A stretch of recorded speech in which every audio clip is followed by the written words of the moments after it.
Donc bonsoir à toutes et tous, je viens vous présenter le programme de la médiathèque de l'œuvre protestante du Stift, je n'y reviendrai pas, bienvenue à cette conférence. Et avant de commencer la présentation de la conférence du soir, je souhaiterais saluer la mémoire de Jean-Paul Sorgue, qui nous a quittés la semaine dernière et qui nous avons eu la chance d'accueillir dans le cadre de ce cycle Albert Schweitzer 2025 de la médiathèque.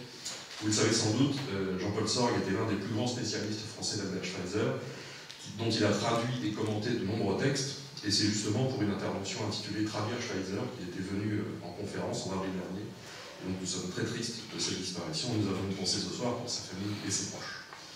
Et donc j'en viens à la présentation de ce soir, pour laquelle nous sommes très heureux d'accueillir Jean-Sébastien Legrand, qui est pasteur et qui, après avoir été notamment responsable de la médiathèque protestante, mais aussi en poste dans différentes paroisses de l'UEPAL, et depuis 2019 chargé de la justice climatique au sein de l'Union des Églises protestantes d'Alsace et Lorraine.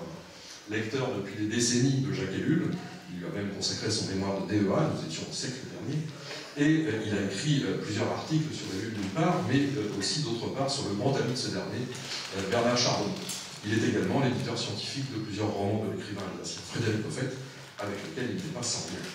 Et donc je remercie grandement Jean-Sébastien d'avoir accepté ce soir de présenter cette conférence sur un sujet inédit, Schweitzer, précurseur de l'écologie. Et je vous passe tout de suite la parole.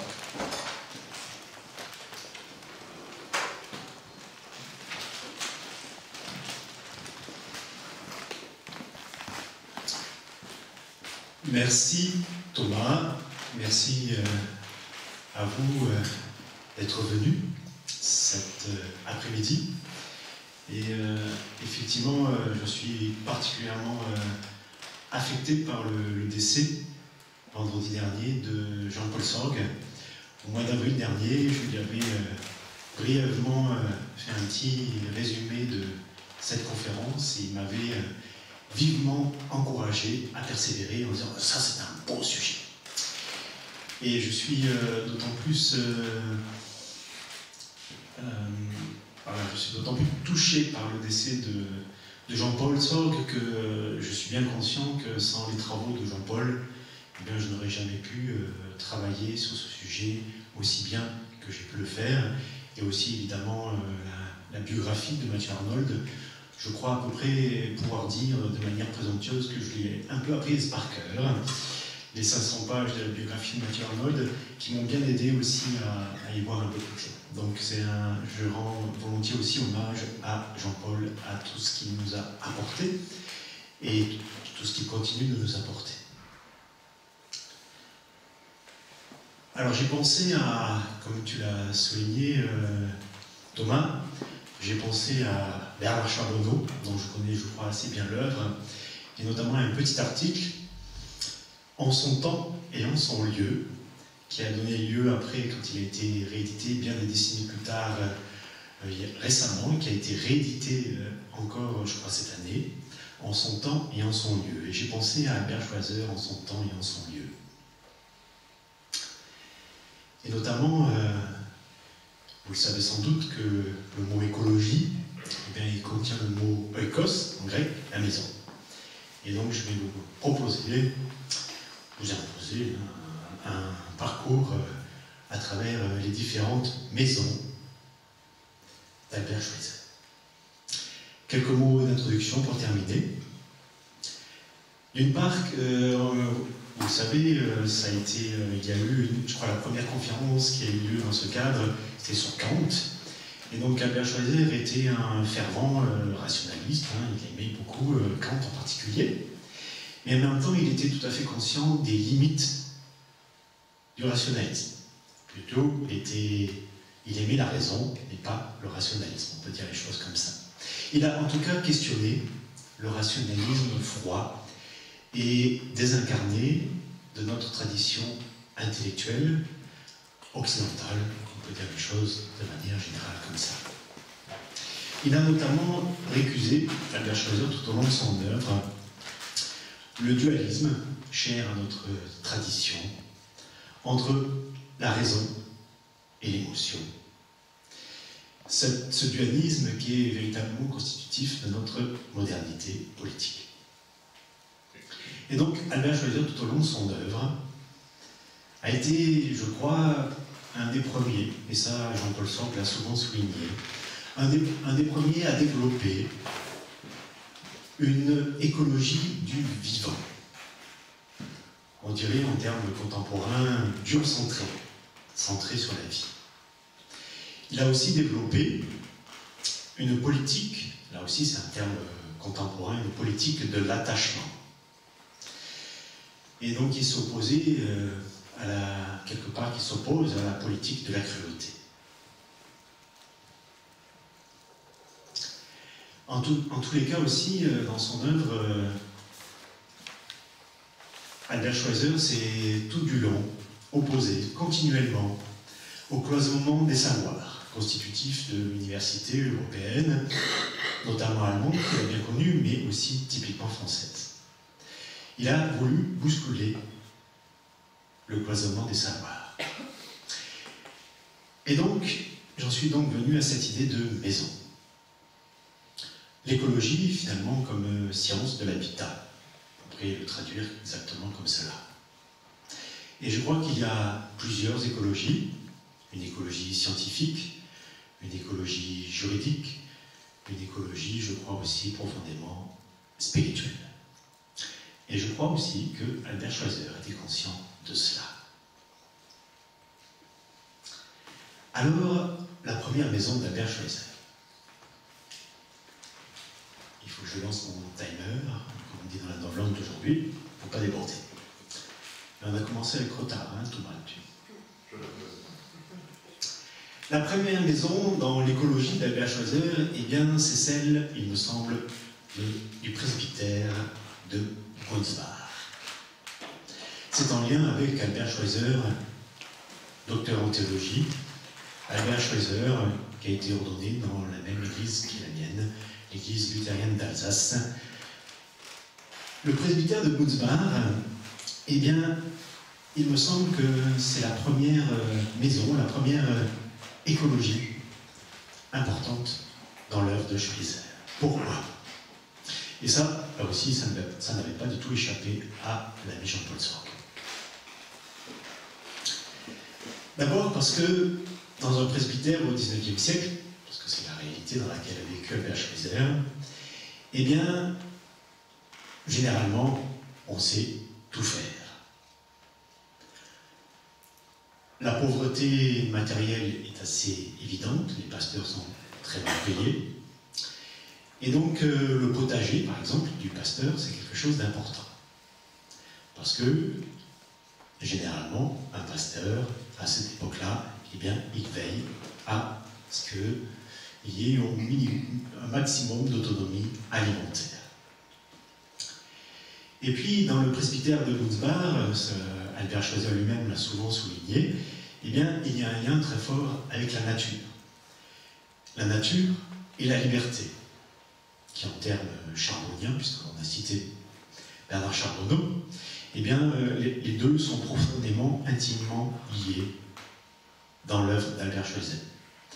L'expérience de la liberté dans la nature, l'expérience de la nature. Et puis aussi un aspect qui a été, il me semble, très peu souligné, c'est que, et ça c'est mon ami Alexandra Brokin qui m'a rendu attentif à la chose, eh bien l'église de Gunzbach est une église simultanée. Et donc, très jeune, dans son enfance, la plus ancienne, Albert Schweitzer a fait l'expérience très concrète de l'œcuménisme. Et donc, le fait de vivre avec d'autres, différents, semblables.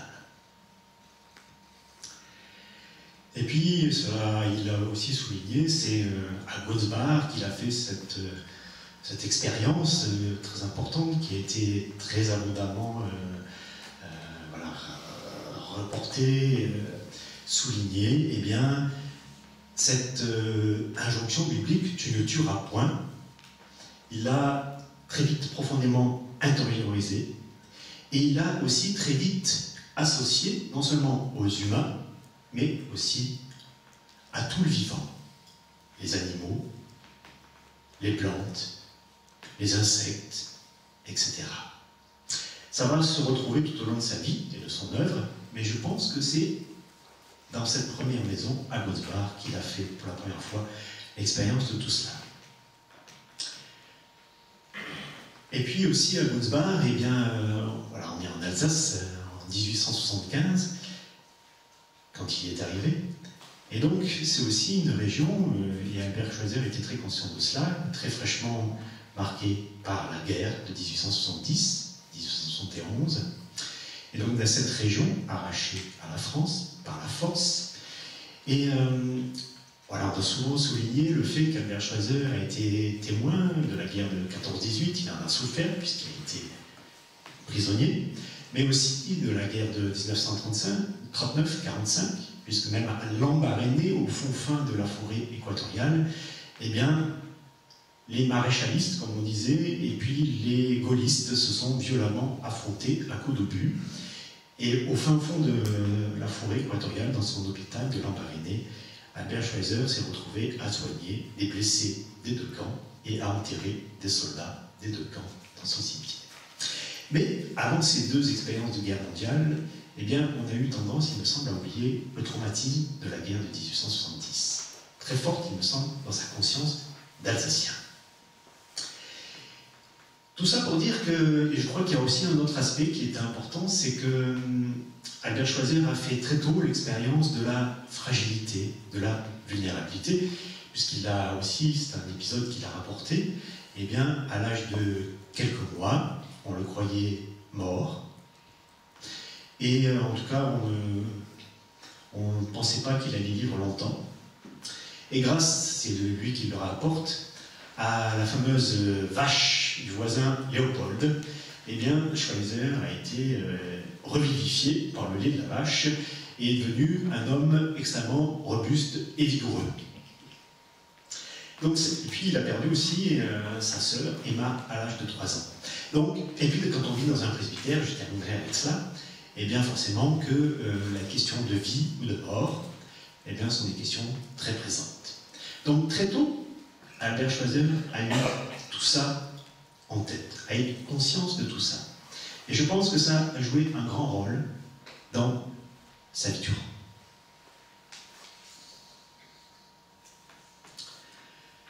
La deuxième maison d'Albert Schweitzer, la plus connue, eh bien, c'est évidemment Lambaréné. L'hôpital de Lambaréné, comme on l'entend encore beaucoup, et puis effectivement qui existe encore aujourd'hui, même s'il a beaucoup changé, il a changé de place 3 fois. Mais Albert Schweitzer ne parlait pas de son hôpital comme étant un hôpital. Il appelait cela un village où l'on soigne. Et ça, c'est le deuxième aspect, après Albert Schweitzer, théologien, Albert Schweitzer, docteur en médecine, Albert Schweitzer, médecin. Un médecin très compétent, en tout cas c'est comme ça que les Gabonais l'ont reconnu, mais là aussi je pense que vous le savez bien, un médecin assez atypique. Son hôpital, il le vivait comme un village thérapeutique, avec, je le cite, une existence sobre, en harmonie avec la nature. Fin de citation. C'est pour le moins une définition originale pour un hôpital. Tout dernièrement, il y a une semaine de cela, 10 jours de cela, j'ai eu la chance de visiter l'EHPAD des diaconesses de Strasbourg, et qui font beaucoup de choses dans le cadre d'Église verte, qui font le maximum de... Voilà, ils ont un super projet, ils sont vraiment très intéressés par cette dynamique, ce lien avec la nature, mais évidemment dans un cadre juridique extrêmement contraint.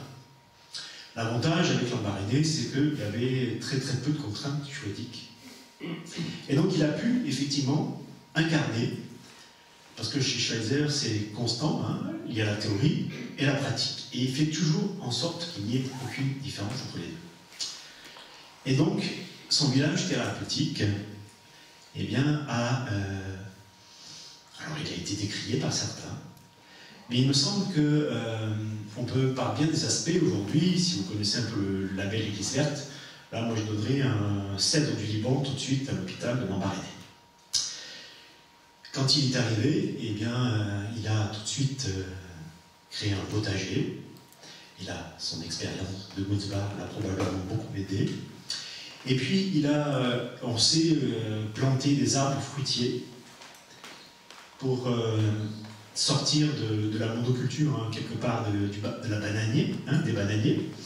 Et je crois qu'il y a actuellement, en tout cas quand il est mort, il y avait plus de 1000 arbres fruitiers à Lambaréné. 30 arts de potager. Et donc, l'hôpital de Lambaréné, quand il est mort, il y avait plus de 550 patients dans cet hôpital. Et cet hôpital était quasiment autonome au niveau alimentaire. Ça n'a l'air de rien, mais c'est quand même dans la forêt équatoriale, quelque chose qui n'a peu été souligné, mais c'est quand même un exploit. Et ça, on le doit à la volonté de fait de Schweitzer. Et il me semble que par bien des aspects, la manière de soigner d'Albert Schweitzer a rejoint ce qu'on a appelé après, à partir notamment du médecin suisse, Paul Tournier, la médecine de la personne. Et il ne voulait en aucun cas avoir une médecine technicisée, mais il voulait prendre en compte l'entier de la personne. Et on le sait, c'est bien connu, Albert Schweitzer a été très tôt, comme beaucoup d'Alsaciens, grâce notamment à l'université de Strasbourg, très tôt intéressé par les questions de psychanalyse. Et quand il a fait sa thèse de doctorat en médecine, il a choisi de travailler sur questions de psychiatrie. Et donc, il avait conscience que l'être humain n'est pas qu'une... C'est très anti-cartésien. Hein. Toute l'œuvre de Schweitzer, on peut la lire comme une critique en négatif de Descartes. Hein.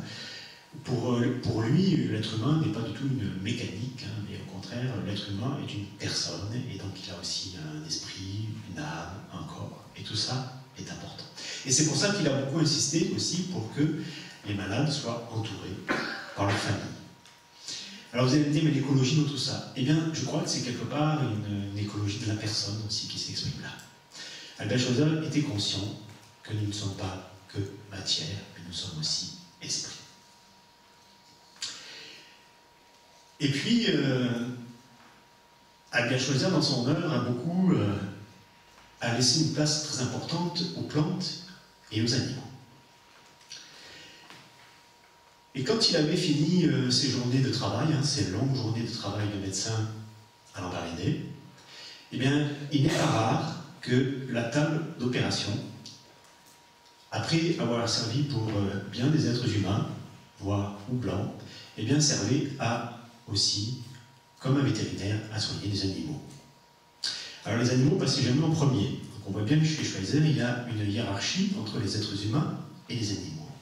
Mais il n'était pas rare que les animaux passent après les êtres humains sur la même table d'opération.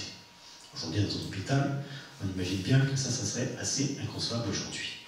Mais je crois que ça, c'est significatif de son lien avec tous les aspects du vivant. Il nous le dit à un moment donné, le mode de vie citadin, je le cite, a éloigné les êtres humains des animaux. Et c'est pour ça que dans son hôpital, à Lambaréné, eh bien, là on a des dizaines et des dizaines de témoignages en ce sens, eh bien, les poules, les chèvres, évidemment, les animaux plus pittoresques, ces fameuses... les cigognes, non pas les cigognes, voilà, les pélicans, merci de m'aider.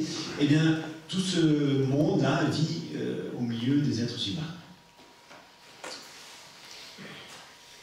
Et puis aussi, on le sait, Albert Schweitzer, tout au long de sa vie, s'est opposé aux corridas. C'est vraiment quelque chose, et à la chasse comme sport. Évidemment, il était bien conscient qu'il fallait aussi, parfois il était nécessaire de chasser pour manger, pour survivre. Mais la chasse comme sport, la corrida, c'était des choses absolument ignobles à ses yeux. Et donc,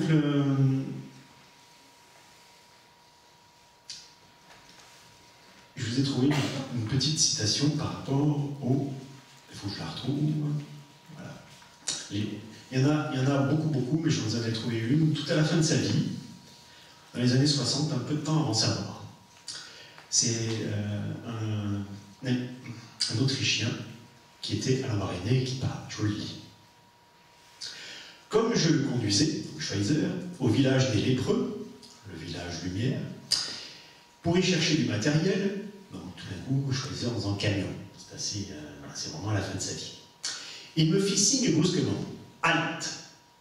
Tu n'as pas vu la caravane de fourmis? Nous sommes descendus du camion, nous avons mis pieds à terre. Il y avait effectivement de grosses fourmis, noires, dites fourmis guerrières, qui traversaient le chemin. Schweizer envoya un homme chercher 2 longues et épaisses planches qu'il fit poser de telle sorte qu'elles protègent les fourmis du passage des roues du camion. Et ce n'est qu'après m'avoir vu traverser ce pont de bois ainsi improvisé que le docteur Schweizer parut rasséréné et qu'il remonta dans la cabine du camion. Il avait consacré aux fourmis une demi-heure de son temps si précieux.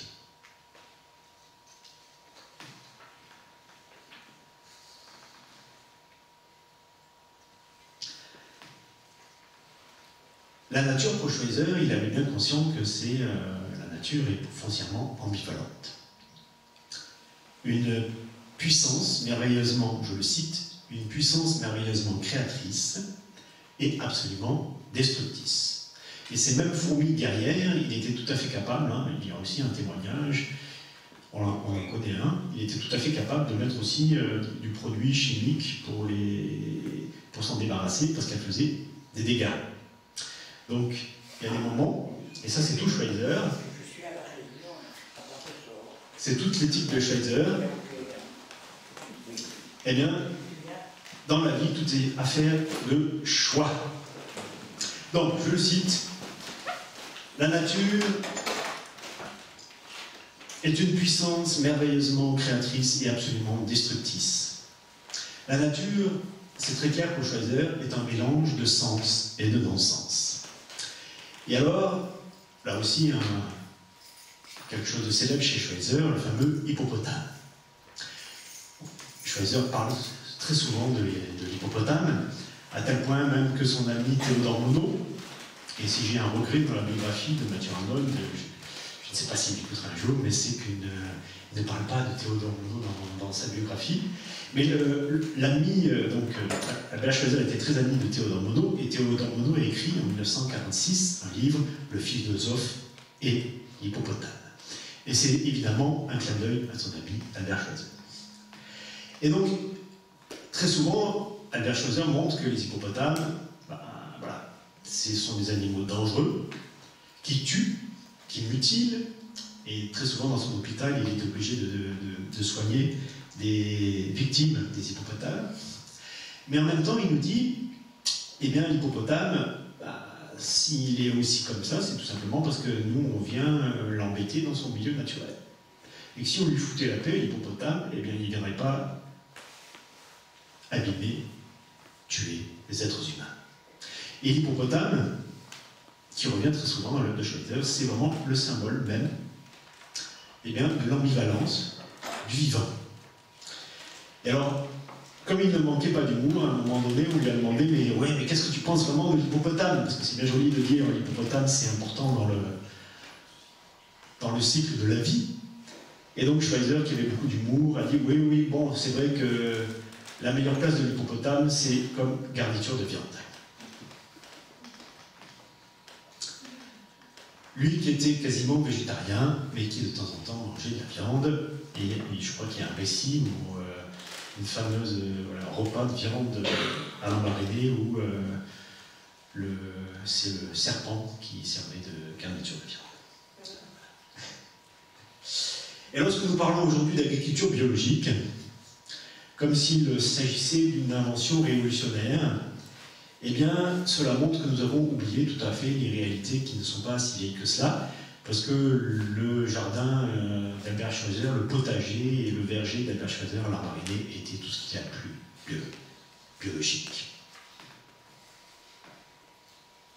Et à part les tôles ondulées, quelques clous et le ciment, quasiment tout ce qui a été utilisé pour la construction de l'hôpital de Lambaréné, eh bien, a été trouvé sur place.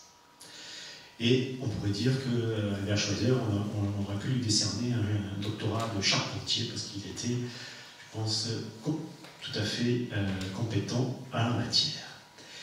Même les caisses qui arrivaient étaient démontées, toutes les planches étaient récupérées, et chaque clou était récupéré et réutilisé. On voit bien que voilà, là aussi, c'est une dynamique profondément écologique, on dirait, aujourd'hui. Alors,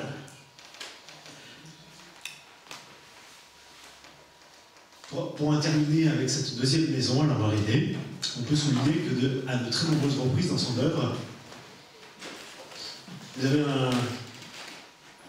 si vous tapez sur un moteur de recherche sur Internet, vous cliquez Bestiaire Schweitzer, et vous avez une vieille page de l'association des amis d'Albert Schweitzer, et vous avez toute la liste des animaux et des insectes qui sont cités dans l'œuvre d'Albert Schweitzer. Et c'est juste hallucinant.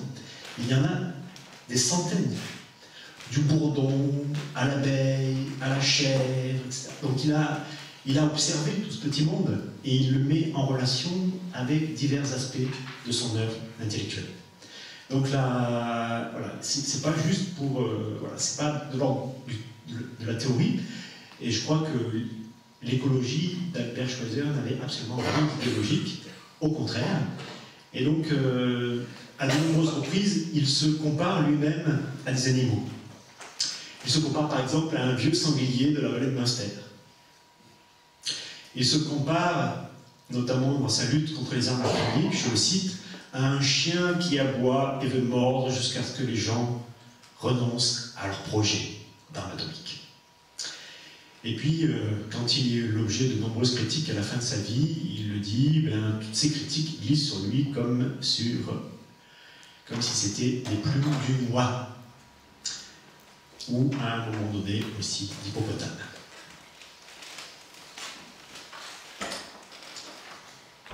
Alors, je vais avancer pour tenir les délais. La troisième maison et la dernière, eh bien, c'est celle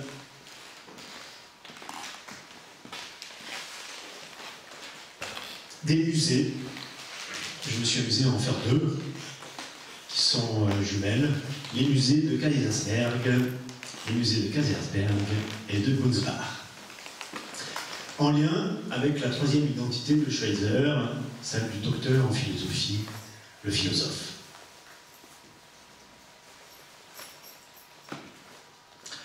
Il me semble profondément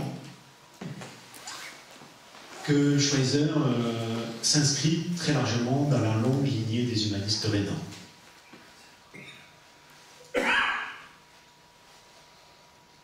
Il n'y a chez lui aucun esprit de supériorité. Supériorité de lui, l'intellectuel avec ses 3 doctorats, plus ses qualités de concertiste par rapport aux indigènes, comme il les appelait, parce que comme tout le monde les appelait comme cela à son temps. Aucun esprit de supériorité.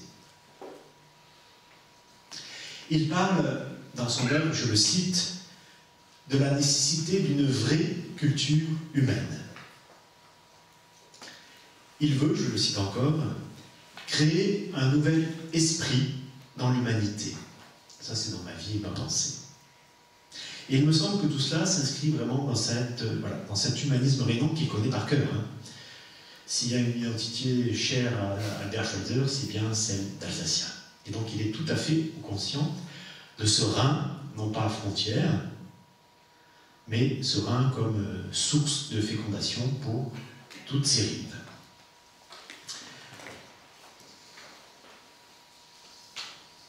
Dans sa lutte contre les armes atomiques, dans son discours à l'occasion, au moment où il a reçu son prix Nobel en 1954, prix Nobel 1952, il dit, je le cite, « Je plaide pour un renouvellement d'esprit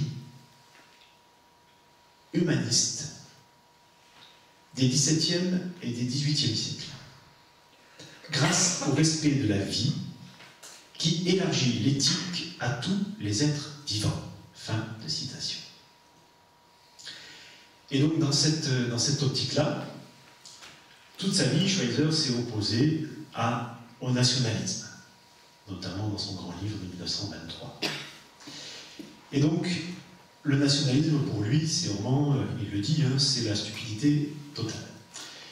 Et comment ne pas penser, là aussi, à l'actualité stupéfiante des pages de Schweizer sur le nationalisme et sur la stupidité du nationalisme. Il prône vraiment, et là c'est en ça qu'il est aussi un humaniste réellement, il prône vraiment pour l'universel. Et ça rejoint aussi très largement les préoccupations écologiques de notre temps. On le voit bien aujourd'hui, avec les différentes COP, eh bien, ce qui bloque, c'est évidemment les intérêts nationaux des uns et des autres. Alors que c'est tous les êtres humains, tous les vivants, dirait Schweizer, qui sont concernés par le réchauffement climatique et l'effondrement de la biodiversité. Et pas... Alors certes, il y a certains pays qui sont plus concernés que d'autres, notamment les plus pauvres sont concernés par le mode de vie des plus riches, mais Schweizer, voilà, dans sa lutte à tout craint contre tout esprit de nationalisme, eh bien il me semble que là, on a vraiment quelque chose de terriblement actuel qui se joue et qui s'incarne aussi profondément dans sa vision écologique.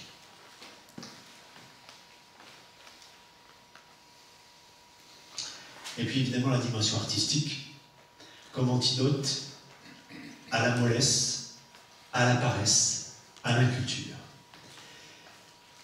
On le sait, quand il avait fini ses 15 heures de travail quotidien à l'Embarrané, 7 jours sur 7, eh bien, il insistait à minuit, à 11 heures du soir, à minuit, pour terminer sa journée par 1 heure de Kant ou 1 heure de Johann Sebastian Bach. Il disait, sinon, l'esprit sera molli, et il est important de garder à l'esprit l'importance de la culture.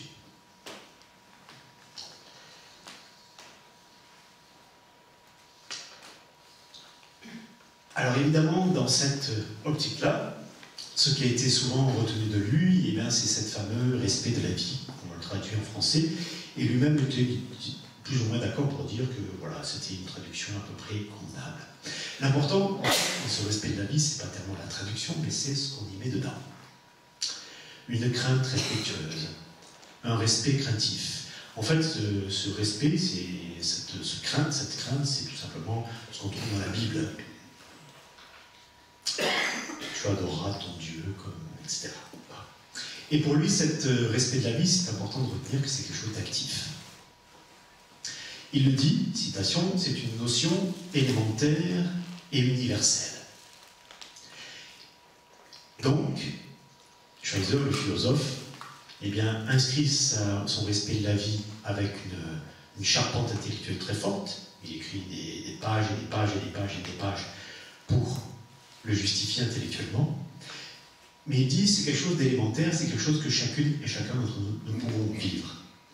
Nous avons, chacune et chacun d'entre nous, des Lambarénées, des lieux, des maisons. Nous pouvons incarner ce respect de la vie. On le sait, Albert Schweitzer élargit l'éthique à tous les êtres vivants. Et ça, c'est vraiment dans l'histoire de la pensée quelque chose. Voilà, c'est un ovni, on dirait aujourd'hui, si vous me permettez l'expression. Et puis, tout au long de son œuvre, alors que c'est un grand savant, et bien tout au long de son œuvre, il nous dit qu'il est toujours important d'être conscient qu'il y a des choses que l'on ne sait pas, des choses qu'on ne saura jamais. Il y a toujours du mystère.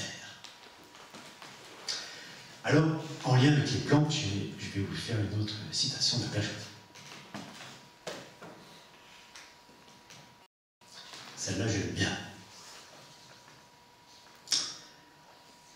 C'est dans une prédication de, je crois, de 1919, que je ne dise pas de bêtises.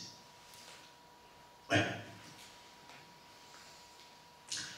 À quelle profondeur se situent les frontières de la vie sensible et consciente? Nul ne le sait.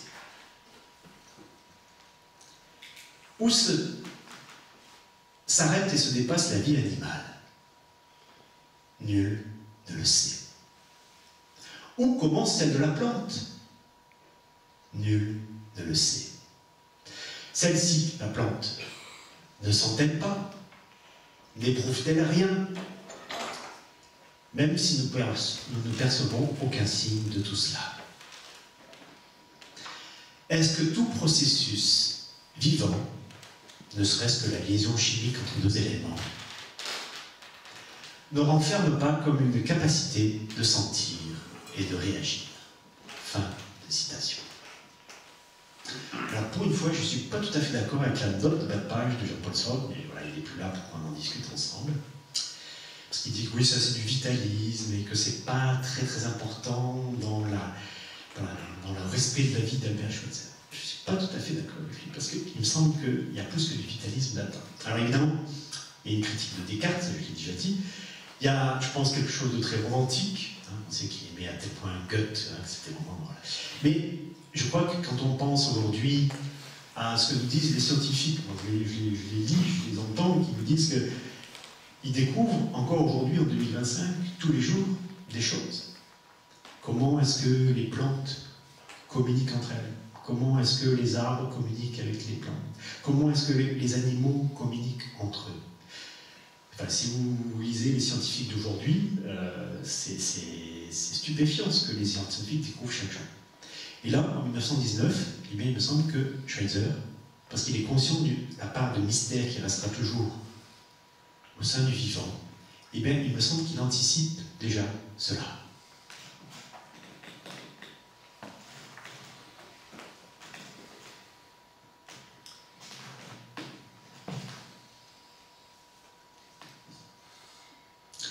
Le respect de la vie pour Schweitzer passe par une prise de conscience. L'être humain n'est pas seul.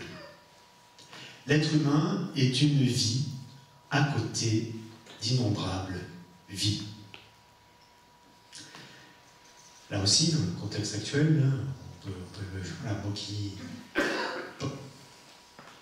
suis obligé de lire beaucoup à cause de mes fonctions, grâce à mes fonctions plutôt, eh bien, je suis frappé de voir à quel point aujourd'hui le débat, est-ce qu'il faut parler de nature ou pas, est-ce qu'on parle plutôt de vivant, c'est un débat constant aujourd'hui dans le champ des sciences sociales. Eh bien, il me semble que Schweitzer a déjà aussi très largement anticipé tout cela. Alors que, dans ces débats, cette figure intellectuelle, Albert Schweitzer, est totalement absente. Non pas parce qu'il n'a rien à dire, mais au contraire parce que ceux qui débattent de tout cela aujourd'hui eh bien, ne savent juste pas qu'il existe, hein, et juste pas qu'il a écrit tout ça. Alors, ça c'est bien un homme de son temps, Albert Schweitzer a longuement écrit sur le déclin de la civilisation. Il est dû, selon lui, à la faillite de la philosophie, alors qu'il insistait lui-même pour dire que philosophe c'était l'identité à laquelle il tenait le plus. Il dit la philosophie a été trop intellectuelle, pas assez concrète. La philosophie, il le dit, je le cite, n'a plus rien à dire au monde. La philosophie, je le cite encore, s'est fourvoyée en cultivant les sciences descriptives de la réalité objective.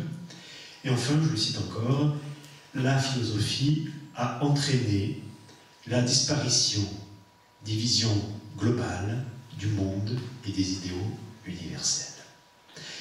Et il reprochait profondément à la philosophie de son temps de s'être désintéressée des animaux. Et on sait aujourd'hui que dans toutes les philosophies des animaux que vous pouvez voir paraître, à aucun moment on ne cite Schweitzer, quasiment. Si, il y a Jean-Philippe Piron, il y a quelques exceptions. Mais globalement, il n'existe pas.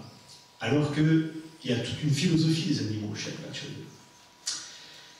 Donc il reproche à la philosophie de s'être désintéressée des animaux, et aussi des plantes, on peut dire, et que la philosophie a été incapable d'endiguer le nationalisme.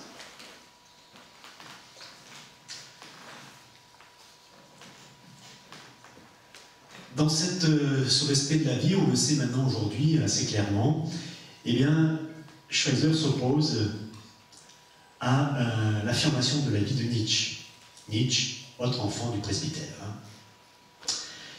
Et on sait que Albert Schweitzer aimait beaucoup Nietzsche, mais en même temps il l'a critiqué assez radicalement. Citation. La volonté de puissance de Nietzsche est une forme dépravée de l'affirmation de la vie. Pour Nietzsche, la vie est, citation de Nietzsche, violence à l'endroit du plus faible. Et donc, Schweitzer montre à plusieurs reprises que ça s'oppose frontalement à l'éthique chrétienne de la miséricorde, que lui, Schweitzer, a toute sa vie essayé d'incarner. Schweitzer plaide pour une affirmation de la vie qui soit dévouement au service de la vie, des autres et des autres vivants. Fin de citation. D'où la conscience, qui pour tous les hommes de son temps, on a parlé d'Albert Schweitzer, on a parlé de Bernard Charbonneau, de Jacques Ellul. La conscience, je le sais, parce que j'ai des philosophes sous les yeux, la conscience est voilà. Dans l'histoire de la philosophie, c'est quelque chose qui remonte à très loin. Et chez lui, la conscience, c'est un mot qu'il utilise souvent. La conscience. Et donc, ça culmine dans cette fameuse phrase que vous connaissez tous. Je suis vie qui veut vivre, entouré de vie qui veut vivre.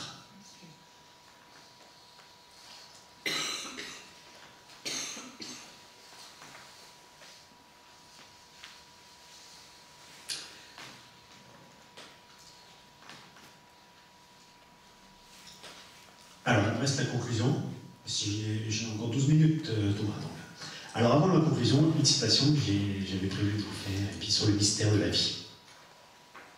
Dans son fameux cours du 13 février 1912. Ce qu'est EST, ce qu'est la vie, demeure pour nous non seulement une énigme, mais un mystère. Nous n'en savons quelque chose que par intuition, et sommes infiniment éloignés de pouvoir créer artificiellement de la vie à partir des forces physiques que nous maîtrisons. De là, le respect de la vie. Un sentiment qui arrive même au matérialiste le plus convaincu d'éprouver lorsqu'il évite d'écraser un ver de terre sur la chaussée ou d'arracher sans raison une fleur. Et ce respect est la note fondamentale de toute civilisation. En lui réside la grandeur de la civilisation hindoue. Et c'est pour ça, fin de citation, c'est pour ça qu'Albert Schweitzer a écrit son fameux livre sur les grands penseurs de l'Inde, et aussi son fameux livre qui a été publié de manière posthume sur la pensée chinoise. Parce qu'il avait envie, dans son optique de décentrement, eh bien, de décentrer la pensée occidentale et de la mettre en relation avec d'autres pensées qui mettent l'homme plus en lien avec les autres vivants. Alors, en conclusion, je pourrais causer de ce sujet pendant des heures, mais il va falloir conclure. En conclusion, Schweitzer nous le dit, et là je vais le citer parce que moi j'aime beaucoup cette citation.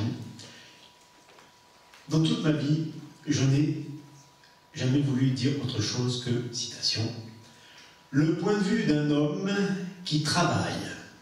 Ça, c'est incontestable, il a passé sa vie à travailler comme un damné.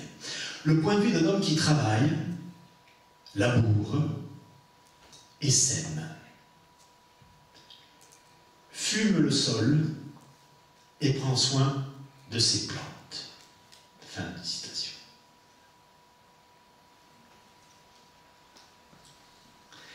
C'est pour ça qu'il nous invite, et il en a donné l'exemple, à pourvoir soi-même aux besoins essentiels de notre propre existence.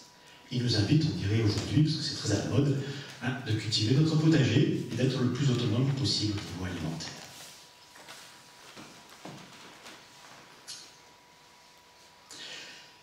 Et tout ça, ça s'inscrit dans la dimension spirituelle qui est très forte dans toute son œuvre, dans toute sa vie, et dans tout ce qu'il dit, tout ce qu'il fait.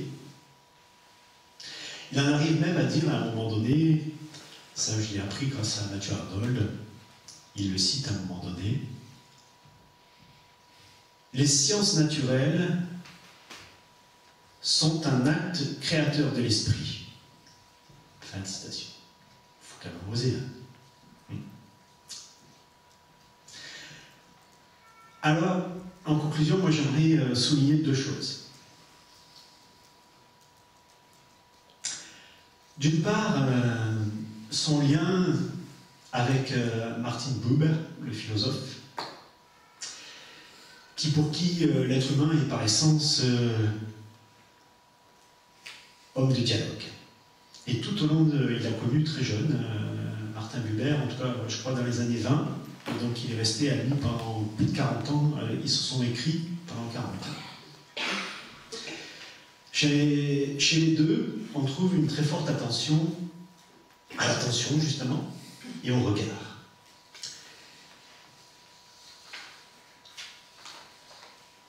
Alors voilà une citation de Albert Frey, qui a bien connu Albert Schweitzer, parce que au début, quand Albert Schweitzer venait à Strasbourg, il habitait chez Annette Frey, la maman d'Albert Frey, que j'ai eu la chance, en arrivant comme directeur de la médiathèque protestante du Stift, en 2009, de connaître. Voilà donc ce que disait Albert Frey. Parmi tout ce que m'a dit ma mère Annette au sujet de Schweitzer, il y a une parole qui continue d'habiter mon esprit. Donc là, Albert Frey met une citation de sa maman. Quand il te parle, tu as l'impression qu'il n'est là que pour toi. Lui qui manie tant de grandes pensées dans sa tête. Fin de citation. Et on le sait, je fais parenthèse, Albert Schweitzer était capable d'écrire des lettres à coups de chef ou à des grands chefs d'État et des têtes couronnées. Et Albert Schweitzer mettait autant de soin à prendre du temps pour chacun de ses malades. Et là, il y a des centaines et des centaines de photos qui l'attestent. Et notamment quand il y a des mourants, ça c'est son côté pastoral, il passe du temps, voire des heures, à accompagner des mourants ou des malades. Fin de citation. Je reprends la lecture de Albert Frey. Ce mystère de la présence réelle à l'autre dans l'échange verbal est de plus en plus grand. Si souvent je vois devant moi un être stressé aux idées préconçues qui m'a éventuellement déjà classé et étiqueté. Un échange véritable où les regards, même davantage, s'interpénètrent est un événement rare.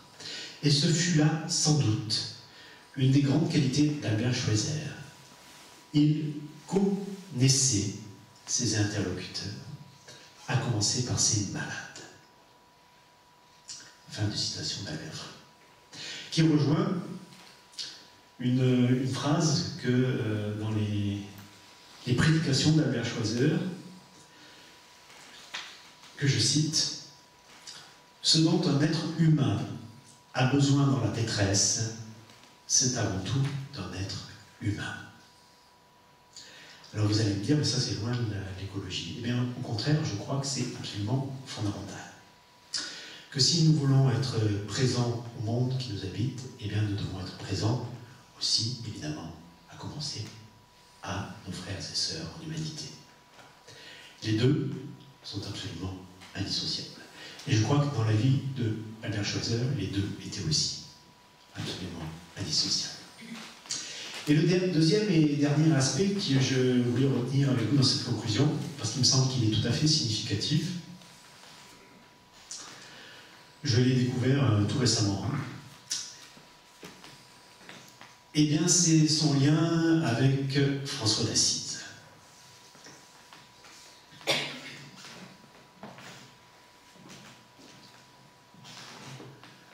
Mathieu Arnold nous apprend, je le cite, en 1956 paraît aux éditions Abbé Michel un livre, c'était un livre de photos. Ses traductions de l'anglais, c'était Le Monde d'Albert Schweitzer. Il n'y a quasiment que des photos de son ami Eric Arnels. Fin 55, début 56. On ne sait pas exactement qu'il n'y a pas de date d'impression en français. Et l'éditeur Abbé Michel avait cru bon d'y ajouter un bandeau, une citation du bandeau. Alors celui-là, je ne l'ai pas, hein, ma collection de bibliophiles, c'est collector. Hein. Le bandeau stipulé. notre Saint François moderne. Fin de citation. Et donc, quand Schweitzer, à Lambaréné, a appris ça, il exigea tout de suite, il écrit tout de suite à l'éditeur en disant « Je supplie mes éditeurs de respecter mon droit d'être moi-même, un être simple, sans prétention, pas un sujet de propagande. » Fin de citation.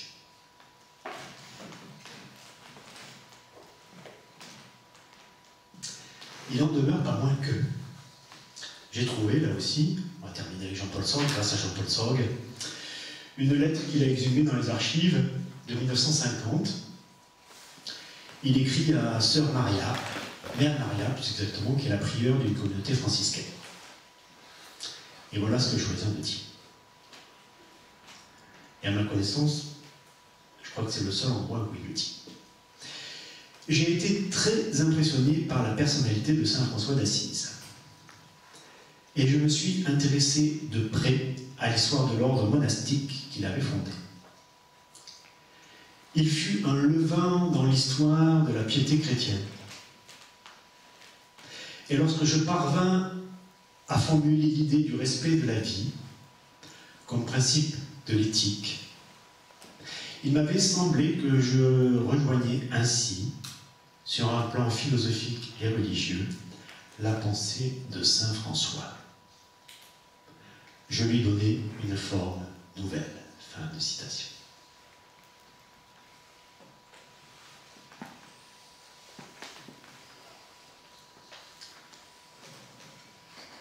Alors je crois que c'est effectivement fondamentalement un message qu'Albert Schweitzer nous laisse. Et quand on voit des photos, ou même des dessins de sa chambre à Lambaréné, mais aussi de la chambre de tous ses collaborateurs, hein, ils avaient tous la même, et bien quand je l'ai vu la première fois, j'ai eu vraiment l'impression d'une cellule monastique. On pourrait dire que peut-être il a été inspiré de François d'Assise et que c'est une cellule monastique franciscaine. Pour lui, incarner la pauvreté évangélique, c'était quelque chose non pas théorique, mais aussi pratique. Et probablement que François d'Assise a été effectivement une figure importante, une figure intellectuelle importante dans le cheminement intellectuel et aussi pratique d'Albert Schweitzer tout au long de sa vie. Et là, on est en 1950, on est 65 ans avant l'encyclique du pape. Combien d'années avant il est arrivé en quelle année? Le pape François en 2013, que je ne dis pas de bêtises dans ces eaux-là. Donc, qui s'appelait François, évidemment, en hommage à François d'Assise, et l'encyclique Laudato Si, évidemment, en hommage à François d'Assise. Mais on voit que 65 ans avant, il y avait déjà chez Albert Schweitzer cette fascination pour François d'Assise. Et ce qui est très beau, et je terminerai avec ça, c'est que cette fascination qui, effectivement, quand on la connaît, il a tout fait pour qu'on n'en sache rien. Et quand on la connaît, effectivement, elle est très éclairante pour tout le reste. Toute son œuvre écrite à profusion, ou toute son œuvre très concrète, eh bien, on peut la relire avec les lunettes de sa fascination au long terme pour François d'Assise. Voilà, je vous remercie.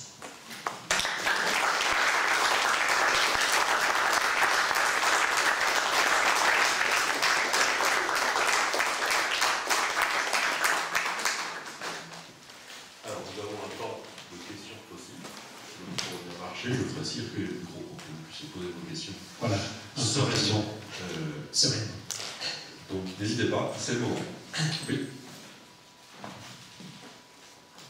Bonsoir.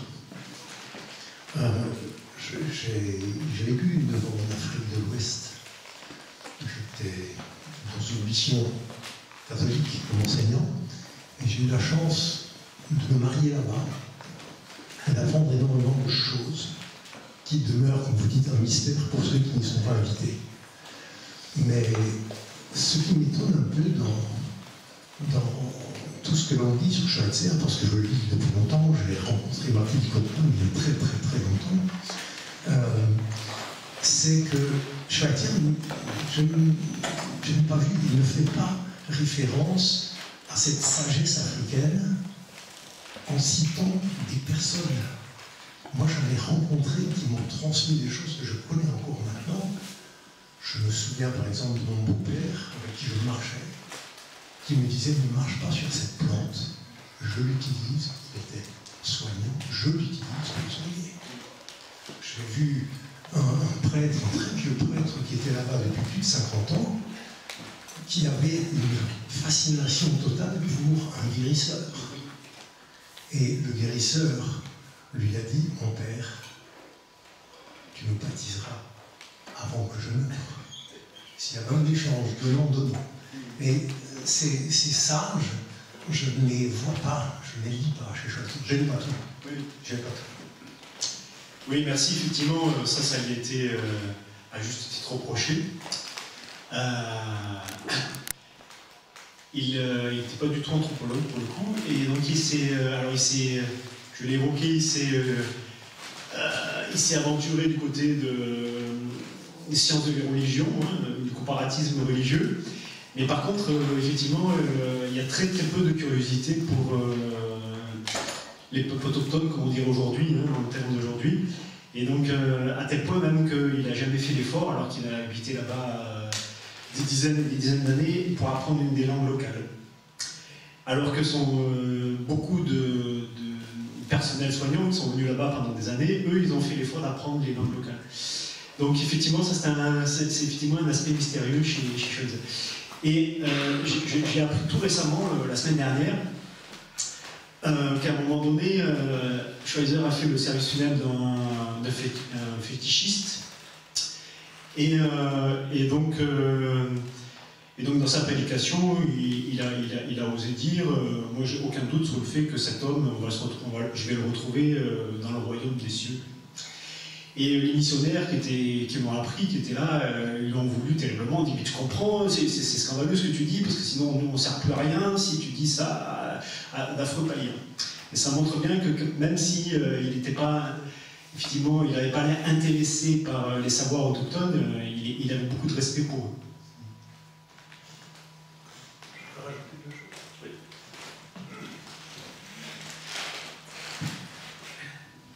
Juste comme exemple, ces fourmis qu'on appelait les maniades, je les ai vues plusieurs fois, je me suis foutu à poil de temps en temps pour les enlever, ça m'en arrivé 3 fois, tellement elles sont agressives. Oui. Mais autant elles sont agressives, autant j'ai vu un guérisseur qui en avait dans un petit sachet. Et il les utilisait pour cicatriser grâce aux mandibules des fourmis qui les faisaient piquer à l'endroit de la blessure. C'est fabuleux. Alors, Choiseul avait mis un stratagème au point, c'est qu'au milieu de la nuit, quand il entendait les poules qui avaient du remue-ménage au poulailler, il savait qu'il fallait se précipiter dans le poulailler, ouvrir la porte, laisser les poules s'échapper, parce que sinon les fourmis grimpaient par les narines et les bouffaient de l'intérieur, et le matin il y avait plus des os. Et il raconte que une fois il s'est retrouvé, il avait 50 fourmis qui avaient accroché ses mandibules dans sa jambe, et qu'il a dû les enlever une par une.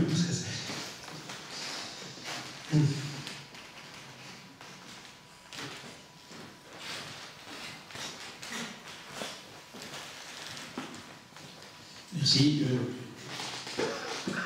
Je suis tombé presque par hasard sur un texte de Jean-Paul Sorgue qui date de 2016. Vous savez quand Jean-Paul Sorgue est décédé et qu'il a été enterré il y a mercredi. 2 jours, si je me trompe. On y était avec beaucoup de monde, évidemment. Alors, Sorgue se demandait à l'époque quel était le 4e grand philosophe de l'époque, à côté de Élu, Gusdorf et Ricoeur. Et il dit dans l'air du temps, c'est Sartre. Alors, Jean-Paul Sorgue fait tout un travail pour dire que le 4e ne serait-il pas Albert Schweitzer? Et il termine aussi son texte par une phrase qui rejoint l'écologie, si je peux citer ce petit passage, où une conclusion, bien sûr, de Sorgue sur cette question, mais après avoir fait une charge contre contre Sartre en disant qu'il détestait la vie grouillante des insectes et la pullulation des plantes vertes. Hein, c'est des formules qui sont de Simone de Beauvoir pour décrire Sartre. Voilà. Insoutenable anthropocentrisme, dit Jean-Paul Sartre. Et il a cette belle formule,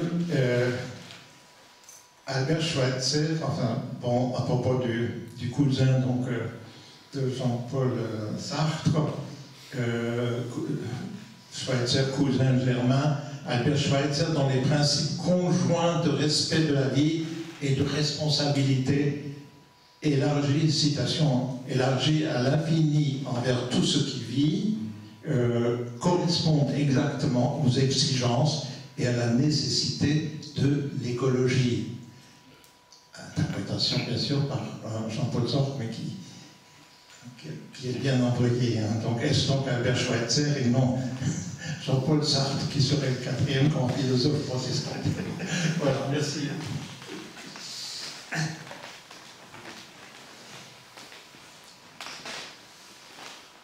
Une autre remarque ou une autre question? Alors, c'est sûr que Schweitzer a écrit des textes vaches sur son petit cousin Jean-Paul Sartre, hein, qui en a pris pour son grade, mais bon, il a interdit que ça soit publié de son vivant, mais enfin... Jean-Paul Sartre aussi, quand même. Oui. Et ils avaient du sang en commun, mais quasiment rien en commun, en fait. C'est sûr que Sartre n'est pas du tout un pionnier de l'écologie.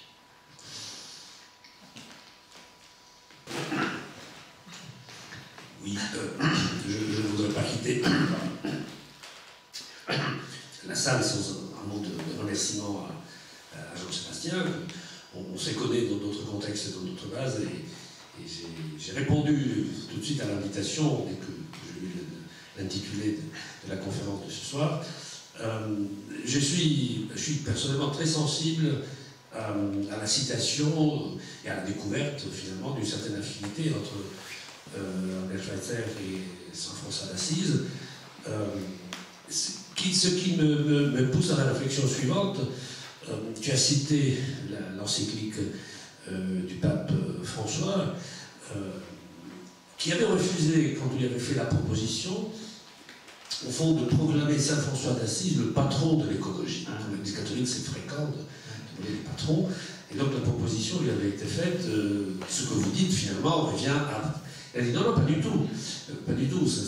L'écologie n'a pas besoin de patron. Et d'ailleurs, il n'était pas certain que Saint François, dans ce qu'il a dit ou fait, se soit conduit en patron de l'écologie. Mais, effectivement, en voyant son comportement, son attitude, c'est pas d'un patron qu'il s'agit, c'est de nouveau, je dirais, d'un précurseur. C'est quelqu'un qui, sans avoir un système élaboré de pensée, avait un comportement, avait presque une sorte d'incarnation dans cette proximité avec le vivant qu'il respectait à tel point que dans son chant de cantique des créatures, il remercie Dieu de nous avoir donné, créé des créatures qui apportent la joie, le bonheur, le chaud, le froid, la proximité, etc.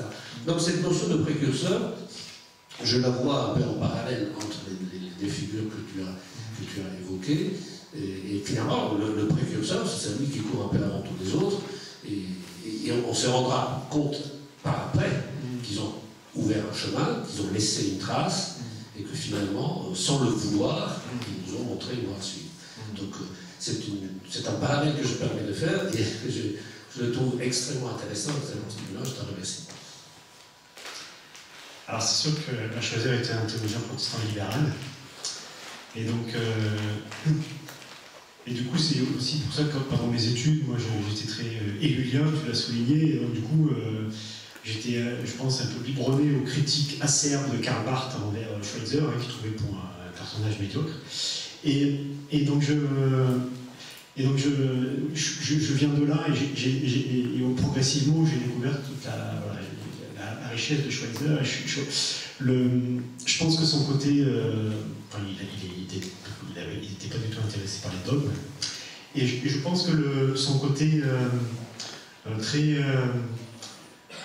minoritaire et travaillant dans les marges de la théologie, dans les marges de notre vie d'église, forcément qu'il allait rencontrer François d'Assise. Parce que là, les deux ont en commun d'avoir été très sensibles à la question du vivant et pas du tout aux questions institutionnelles de nos vies d'église.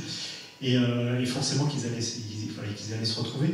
Et puis les deux ont en commun d'avoir été aussi marginalistes par leurs églises, et qui ne se sont pas du tout intéressés à leur théologie, à leur façon de vivre, qui ne rentraient pas dans les cadres.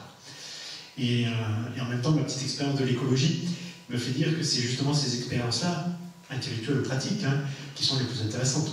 Quand tu es dans les marges, c'est là que tu vis les choses les plus... En fait, c'est exactement ce que Jésus a vécu pendant toute sa vie. Lui, il fréquentait pas les chefs du peuple ou les chefs religieux, il fréquentait les gens de mauvaise vie, les prostituées, etc. Et puis c'est là qu'il a vécu les plus belles choses, les plus belles expériences, parce que c'est de l'ordre de la rencontre. Donc je crois qu'effectivement, ils ont en commun d'être tous les deux des chantres de la rencontre authentique avec tous les aspects du vivant.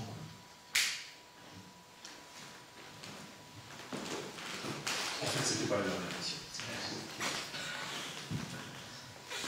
Alors, moi, je suis un peu ignorant de tout ça.